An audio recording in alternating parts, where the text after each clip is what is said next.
بسم اللہ الرحمن الرحیم۔ السلام علیکم ناظرین، میں وقار احمد آپ کی خدمت میں حاضر ہوں۔ ناظرین، ہمارا آج کا ٹاپک پراپرٹی سے ریلیٹڈ ہے کہ پراپرٹی کو گفٹ کرنا چاہیے یا ٹرانسفر کرنا چاہیے، کس میں فائدہ ہے کس میں نقصان ہے، آج ہم اس ٹاپک پہ ڈسکس کریں گے۔ دیکھیں، جب ریٹرن کا مسئلہ آتا ہے تو کچھ لوگ جو ہے وہ اپنے بلڈ ریلیشن سے پراپرٹی گفٹ کروا لیتے ہیں 3% کی بچت کے لیے، کیونکہ ٹرانسفر پہ اگر آپ پراپرٹی ٹرانسفر کرتے ہیں تو فائلر کے لیے 3% ٹیکس پے کرنا ہوتا ہے۔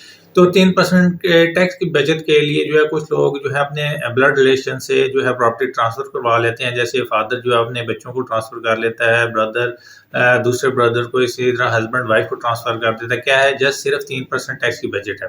لیکن اس میں نقصان کیا ہے جی؟ ایف بی آر میں تو یہ گفٹ جو ہے وہ ایکسیپٹیبل ہے۔ دیکھیں، اینول ریٹرن میں کیا ہوتا ہے کہ ایک پرسن فار ایگزامپل جو گفٹ کر رہا ہے اس سے گفٹ آؤٹ ہو جاتا ہے، اور جو گفٹ لے رہا ہے وہ گفٹ ان ہو جاتا ہے، اس پہ کوئی ٹیکس نہیں ہوتا۔ اور ایف بی آر میں یہ جائز بھی ہے، یعنی کہ ایکسیپٹیبل ہے۔ لیکن دوسرا نقصان اس کا کیا ہے؟ نقصان صرف یہ ہوتا ہے اس کا کہ جو گفٹڈ پراپرٹی ہے وہ کسی بھی سٹیج پہ چیلنجیبل ہے۔